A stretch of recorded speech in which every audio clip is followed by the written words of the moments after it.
Alright guys, I've been working on my hip mobility lately with an exercise known as a horse stance squat.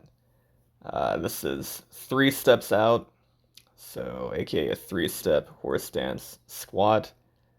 The way I perform these is I go super slow and controlled on the way down, focusing on feeling my glutes in particular stretch on the way down. I find my absolute end range, with keeping good form. And I stay there for 3 to 5 seconds, but I don't just kind of stay there and chill. I'm actually driving my heels into the ground isometrically. I mean, look how contracted my feet are right now. Even with my socks on, you can tell my toes are digging into the ground. Okay, so I hold at the bottom for 3 to 5 seconds with that isometric tension, and I'm doing just 5 reps of this at a time. And right now, I kind of grease the groove of this, so I'll kind of just do them throughout the day whenever I feel like it. I'll start off with just 1 step out, then I'll go to 2, then I'll go to 3, and here's me demonstrating the steps. It's 1, 2, 3, 4, and then always straighten out the toes. You can have them pointing out a little bit, but not too far out because you want to feel that stretch in your hips. Here's in slow motion again, with feet together. I'm gonna go out. That's 1. That's 2, 3, and one more time internally rotating the hips. 4, and then again I'll just straighten the toes out a bit, whatever's comfortable for me. But again, you don't want to point it in. You don't want to point it out too much. You want it relatively neutral. Mine might be pointed out like 10 degrees or so. Anyway, from there, I just start repping it out. Now, don't want to go too fast on this. The idea is we're going slow because we're taking our time to feel exactly what's going on and to have excellent control over this position and making sure their hips are actually stretching, contracting under load, and doing everything correctly.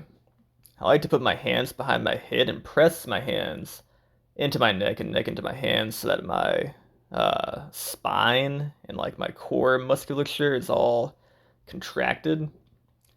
And this is actually my first time doing the 4-step horse stance squat, so that's why I'm feeling myself from the side.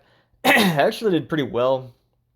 I would like to see me go a little bit more below parallel before I continue on to a 5-step squat. And that's essentially how you'd progress this exercise as a mobility exercise. Whenever, whatever point you're at, let's say you're at a 1-step squat, if you can go all the way down and below parallel comfortably and feel strong in that position, go ahead and move on to this 2-step. Okay, and again, if you find yourself your ass is really hitting grass in that position, go ahead and move on to the 3-step after that. But I do like to warm up for this, so I will do the 1-step first, then the 2-step, then the 3-step, then the 4-step, and so on and so on. Okay, because every day is a little different. You might be a little tight one day and say, well, I guess, 4-step isn't happening or something, or 3-step isn't happening today, so I'll just stick with 2. Or maybe I'll take a day off and try again another day. So there it is, guys. So shout out to Emmett Lewis, who I first saw this from. He has a lot of athletes that are interested in doing the middle splits, for instance. This is one of the exercises he used to help them get there. Okay. A lot of people can do middle splits, but they can only do it passively. They'll do it on the ground. And to get out of the middle split, they'll use their hands to assist them to like stand back up. But he has some athletes that are so strong due to exercises like this one that they can pretty much put sliders on their feet, go all the way down to a middle split, and then just squeeze their legs back together and stand back up with no upper body assistance. That's pretty amazing. And that is the definition of mobility. It's the ability to demonstrate control and strength throughout a range of motion. And I'm not in like a strength phase or hypertrophy phase of my training right now, so I'm kind of just greasing the groove with this exercise. So I'm doing it right now as many times as I can, basically, and then unless I feel like my progress has halted or gotten worse, degraded, I might take like a day or two off, then get back into it. But right now I'm doing it pretty much twice a day. Okay. I'm not really making a workout out of it. I'm kind of just doing it casually throughout the day. Again, that's just like a mobility exercise. But let's say you're doing a lot of strength training or maybe some muscle building, hypertrophy training right now. You could always add weight to this exercise. You can either hold a weight, like maybe a kettlebell, and do like a goblet squat, or you can put a barbell on your back or in the front rack position, do some squats that way.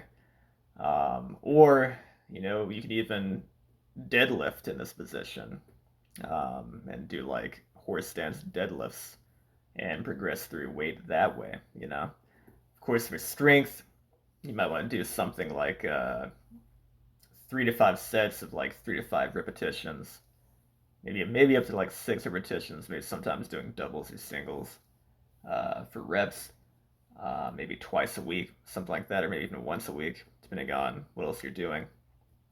For hypertrophy, you can go anywhere between like 6 reps to freaking like 30 reps with some kind of weight where it's difficult in that range.